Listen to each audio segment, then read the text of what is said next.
Nah, saya punya kakek saya ini sebutnya orang dukun lah. Kalau kalau orang kampung menyebutnya abah gitu ya. Mungkin orang sini menyebutnya dukun gitu. Jadi abah ini mempunyai tamu banyak dan apapun yang abah pegang itu akan menjadikan sebuah media. Benda nih. Benda apapun. Oke. Entah hewan, entah bernyawa ataupun yang tidak bernyawa, ketika abah pegang lalu abah buat media itu gitu. Nah, dengan seketika saya melihat salah satu burung di abah kan punya burung nih. Burungnya itu ada burung merpati, perkutut, dan puter. Kata abah, jadikan merpati itu adalah untuk media, jadikan media gitu kata abah. Kalau saya ditestimoni lah merpati itu gitu. Nah, dulu kan ada salah satu rumah tangga yang goyang, hampir bercerai-berai gitu. Lalu suaminya pergi, istrinya yang pengen balik nggak bisa gitu. Kalau kayak begini kasihan anak-anak. Nah, merpati itu dijadikan alat untuk persembahan agar si cowok ini balik lagi ke istrinya gitu. Pendem, dibakar di atas kemenyan, dipendem, lalu dipanggil namanya, balik langsung besoknya. Gila.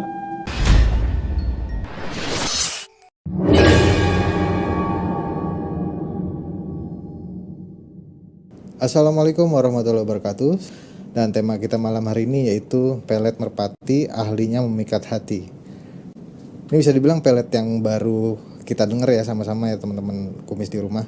Karena biasanya pelet kan berhubungan dengan pelet-pelet yang memang mistis ya. Ini ternyata ada yang menggunakan merpati gitu. Dan saat ini telah hadir di studio kita tamu kita istimewa, beliau seorang pakar spiritual. Mari kita sambut Ki Demang. Ki Demang, assalamualaikum. Waalaikumsalam. Udah lama nih nggak main ke kumis berarti. Iya. Lagi sibuk apa emang Ki Demang nih nggak bisa main ke kumis nih? Sibuk, ada klien juga sih. Banyak kegiatan juga di Saung. By the way kan terakhir kita ngebahas tentang santet rengkah bumi ya. Betul. Itu ternyata lumayan ramai juga tuh. Oh, banyak ya yang Banyak menyimak ya. yang dengerin gitu maksudnya. Nah, Ki Demang ini lagi sering bolak-balik ke Jakarta. Berarti memang kegiatannya nih banyak di Jakarta atau masih di Padepokan nih? Pulang pergi sebenarnya nggak standby di Jakarta aja, karena Jakarta Tenjo gitu aja. Tapi kabar Padepokan masih bisa berjalan atau masih gimana? Berjalan 2 hari Jakarta, 1 hari di Padepokan gitu. Semua harus jadwal dulu kan kalau mau ketemu sama Ki Demang gitu. Kebanyakan berarti di Padepokan. Kebanyakan di luar daripada Padepokan karena mereka ya punya kesibukan masing-masing lah. Si klien itu terkadang mereka pengen dikunjungi langsung sama saya.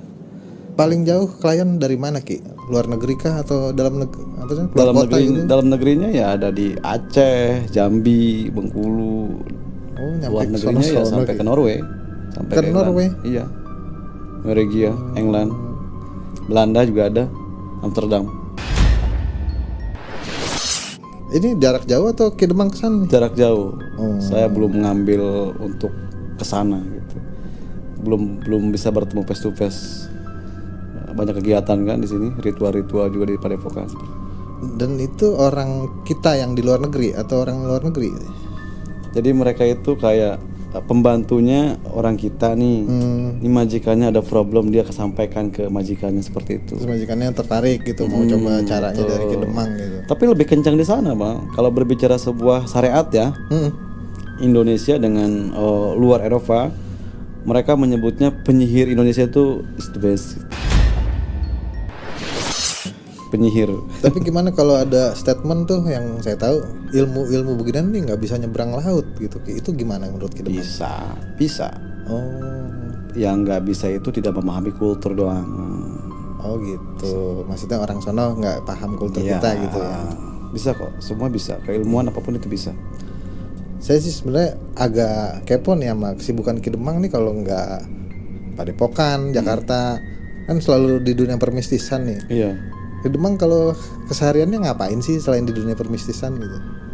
Oh ya, selain di dunia permistisan ya nggak ada lagi sih sebenarnya. Kita justru saya sedang mendalami tentang peninggalan sejarah, Bang. Kayak semacam contoh ada satu lokasi dan lokasi tersebut diceritakan dan dikisahkan bahwa ada peninggalan A, B, C, D. Lalu saya menguaknya di situ. Jadi Berarti lebih ke penelusuran. penelusuran. Jadi mengisi kekosongan ketika kita tidak melakukan sebuah yang namanya bertemu dengan klien ataupun libur dulu nih dalam 1 minggu 2 hari atau 1 hari gitu. Kita sama ada beberapa tim kan yang mereka siap untuk pergi kemanapun gitu. Apa Ki yang kejadian menariknya selama penelusuran, ada nggak? Kejadian menarik Apa ada sejarah-sejarah yang memang belum terungkap gitu? ada kemarin kita di Cianjur di Gunung Kasur. Ada apa? Di Gunung Kasur satu menarik dan itu membuat saya ini kok bisa ya gitu di tempat kayak begini. Padahal alam itu ada, alam itu indah sekali, bagus sekali, cuman nggak ada kehidupan gitu. Ternyata dibungkus oleh sebuah sejarah yang sangat harus dijaga gitu di Gunung Kasur itu. Oh maksudnya nggak ada penduduk di situ? Rumah ada, cuma penduduknya pada nggak ada. Jadi banyak kan orang-orang luar gitu, mereka bikin villa di sana. Lama kelamaan makin rapuh kan lokasinya kan. Padahal lokasi itu lokasi yang sangat tenang gitu, nyaman. Tapi mereka pada nggak betah. Ada apa emang nggak betah? Karena kurangnya uluk salam mungkin. Padahal kasur itu melambangkan sebuah simbol tempat orang ternyaman kan. Tempat merelakskan pikiran, tenaga, waktu kan. Tapi orang-orang dari mereka yang ke sana justru nggak betah gitu. Makanya kenapa lalu saya buka, oh ternyata kurangnya beradaptasi dengan lingkungan dan kurang mengerti tentang yang namanya sesajen seperti itu. Harus pemarta bakti. Jadi belum, misalnya ke alamnya belum inilah ya, belum misi-misi mungkin seperti itu ya. Gitu, belum punten gitu. Kalau kata orang gitu. Nah hari ini nih kita mau bahas tentang ilmu pelet nih Ki. Tapi agak berbeda karena bisa disebut nih sebagai pelet merpati. Boleh dijelaskan nih Ki, bagaimana dan sejarahnya itu seperti apa gitu? Merpati. Saya buat merpati ini tahun 2013-14. Oke. Ini 2014, saya cerita dari awal dulu ya. Boleh. Dapat merpati ini nih. Nah, saya punya kakek saya ini sebutnya orang dukun lah.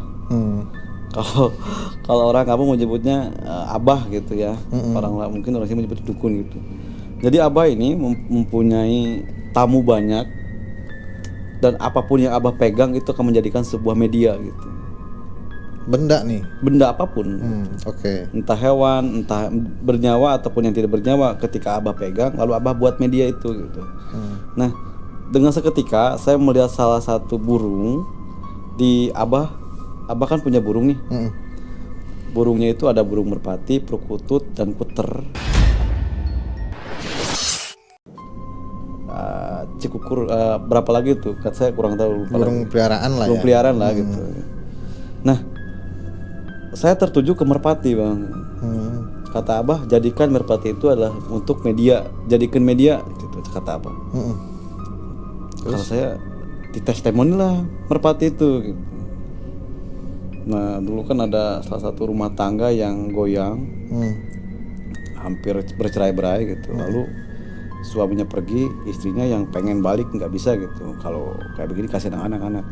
Nah merpati itu dijadikan alat untuk persembahan agar si cowok ini balik lagi ke istrinya gitu. Akhirnya dicoba kan di ritualnya itu saya juga tetap waktu itu pakai menggunakan ilmu falaknya abah. Abah yang dulu pegang kan. Nah waktu itu saya belum mengerti dan paham tentang falaknya itu. Seluk-beluknya lah ya. Iya. Belum memperdalam. Abah ngasih tahu ini hari ini jam ini pegang ini. Dipegang, dipeset, dibuka, diambil hatinya, dimasukin ke boeh atau kain mori. Dikasih nama, pendem, dibakar di atas kemenyan, dipendem, lalu dipanggil namanya, balik langsung besoknya. Gila. Sejarah di situ tuh. Itu awalnya. Awal muasalnya karena ada beberapa media burung. Abah itu kalau pegang pohon nih jadi nih ada rumput dipegang gini, bawa ke rumah jadi. Apa aja pokoknya sakti banget tuh. Iya, abah itu daun dia ketika dia udah nggak bawa papal nih, Daud pegang, nih bawa nih ke rumah sana, biar nggak diambilin istri gitu. Diem, jempe. Apa jadi ada batu apa kek, tapi orang itu nggak tahu dalamnya itu batu dibungkus sama plastik, nih bawa. Ramai dagangannya itu. Nah makanya ada merpati depan Abah. Waktu itu kan kita bingung nih pakai media apa. Abah itu merpati, jadikan media.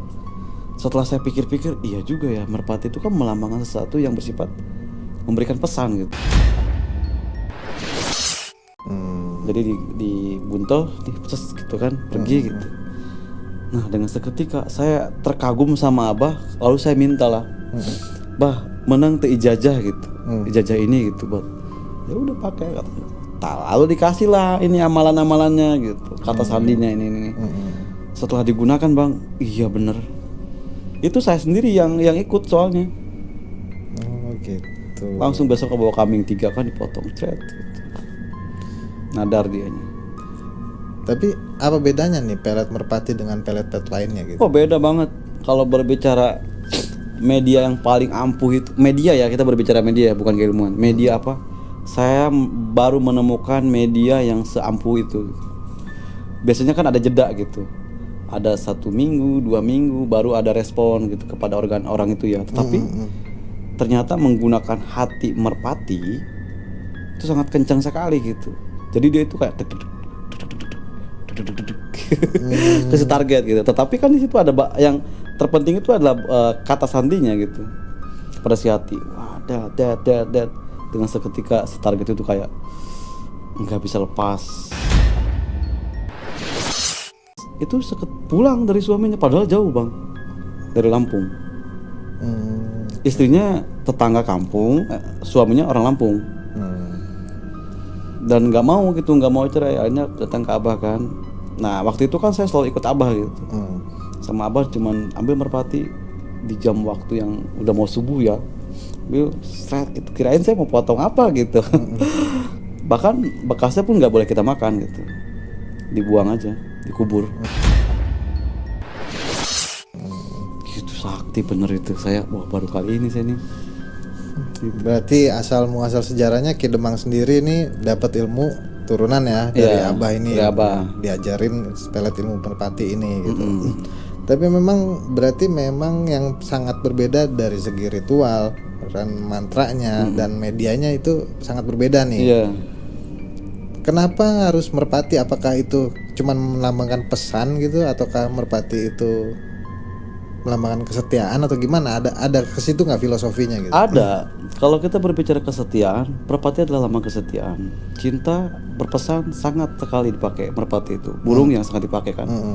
Kalau menggunakan hewan yang lain kayaknya nggak bisa. Kambing nggak makan doang. Hobinya apa ya, kerbau kan, mahal lagi biayanya. Tapi merpati, kenapa saya gunakan? Itu dengan spontan aja sih Abah. Tapi secara kita pandang secara biasa gitu, iya juga, betul juga.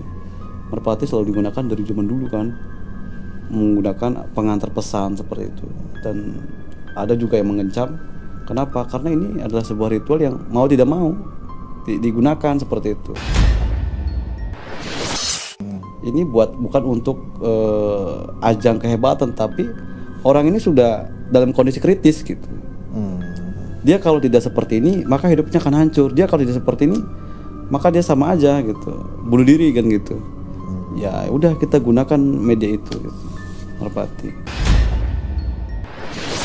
ini bisa digunakan dengan siapa aja, digunakan oleh siapa aja gitu, maksudnya entah itu wanita atau pria atau gimana sih? siapa aja. Pelet merpati ini siapa aja berarti? Siapa aja kan.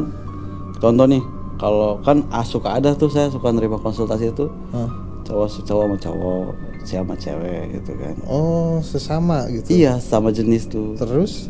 Dan saya pun tidak ngambil ini cowok ini cewek, enggak, tapi cewek sama cewek, burungnya cewek ini cewek gitu. Jadi burungnya ini sepasang bisa dibilang atau gimana? Enggak, ini kan cowok nih. Nah kita harus pegang targetnya juga cowok. Jadi si burung yang merpati satu lagi tetap kita pegang, cuman nggak kita ambil Bang. Kita pegang yang ini cowok. Misalkan targetnya adalah cewek ya. Ini cewek, berarti kita pegang dua-duanya cewek semua. Baru denger sih Ki sebenarnya. Maksudnya pelet merpati ini. Dari sekian banyak pelet kan biasanya kayak jaran goyang segala macam gitu. Iya, banyak orang yang mungkin menggunakan semar mesem, jarang goyang, puter giling sebagainya. Saya kan tips saya udah bilang dari abang di awal tuh. Saya orang yang mungkin lebih banyak menggunakan media orang zaman dulu gitu. Kan kita orang Banten, tetapi kultur orang Banten itu karena Banten itu disebut hiang, sangiang sirah, maka media apapun yang ekstrim-ekstrim gitu.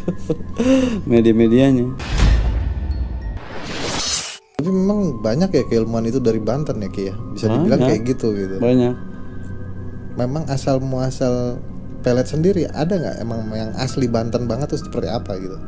Ada cecenet, ada banyak bang. Kalau berbicara media pelet, apapun yang dia lihat, ini orang Banten nih saya kasih tahu nih. Apapun yang dia lihat, entah benda bergerak ataupun benda yang tidak bernyawa atau yang bernyawa, itu bisa dijadikan alat. Cabe, tomat, apa aja. Mungkin teman-teman di luar sana cuman tahu jarang goyang, sebar mesem dan sebagainya.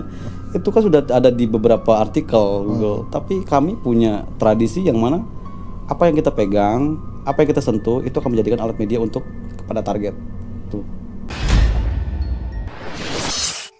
Karena kita punya kata sandi yang pentingnya itu. Itu yang diturunkan turun temurun gitu. Ya, summa ilaruha fil jasadi, wa summa ilaruha fil jasadi, wa summa ilaruhi fil jasadi. Ini harus cepat. Gitu gini doang nih bang nih. Tak, putus.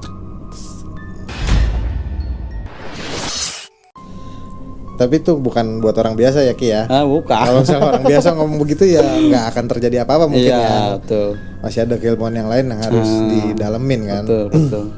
Apa yang paling parah yang bisa terjadi Ki? Maksudnya dengan pelet ini seberapa ekstrim lah terkena pelet ini? Ada. Setelah abah mengerjakan itu, saya beberapa kali mengerjakan. Ada yang paling ekstrim itu orang Bogor Jampel. Kenapa? Dia asli Sukabumi. Dia tinggal di Bogor. Waktu itu dia mau menikah 2 minggu lagi bang. Jadi undangan itu mau disebar. Oke. Mau disebar. Separuhnya udah nih. Dia sama teman-temannya cewek datang ke Kidemang karena dia melihat satu video di TikTok. Saya sebut ya TikTok ini. TikTok, terus dia DM, Ki, ini saya A gitu ya. Mau ke tempat Aki bisa nggak? Bisa. Ini cewek nih Ki? Cewek ini. Oke. Saya ke WA aja ya, saya bilang ke WA. Datanglah dia sama ibunya. Saya bilang, kan masih pagi. Bu, masih pagi, sayanya belum bisa nerima. Enggak apa-apa. Diem. Akhirnya ngoceh tuh si cewek itu bang. Ngoceh kan. Ini gimana sih Kidemang, bener gak sih ini nerima ini? Iya, cuman jam 1 siang saya terima tamu. Gini aja Kidemang, saya tunggu sampai jam 1 siang. Oh ya udah. Baringan. Jam 11 saya dibangun lagi sama anak-anak. Ki bangun, dia mau bunuh diri kenapa? Saya mau nggak mau, pokoknya dia harus balik. Dia udah mempermalukan saya, dia gini. Wah. Aduh, saya bilang, nah kebetulan dia kayak punya gadun bang. Dia kayak punya cowok lagi nih. Ini mau nikah ya berarti ya? Dia mau nikah. Tapi cowoknya nggak mau gitu. Enggak, dia ngelihat cowoknya jalan sama cewek. Oke. Mau nikah udah bikin undangan. Cuman dia nggak mau gitu kalau misalnya gagal. Dan cowok ini udah nggak mau. Pokoknya terus si gadunnya ini nih, gadun ceweknya ini yang dulu pernah sama dia kan cerita, saya tuh mau nikah gagal gimana? Santet gitu. Kan kata cowoknya nih, gadunnya. Datang ke saya, jangan, saya bilang gitu. Kalau mau pakai merpati mau nggak? Berapa hari Ki? Ya syukur-syukur main dikerjakan besok langsung gitu. Oh ya udah, dia orang gak berpikir gitu. Udah kerjakan Ki. Dikerjakan bang sama saya. Terus saya kasihkan medianya, saya suruh kubur di rumahnya. Si cowok itu bang bangun pagi langsung ke rumah cewek itu.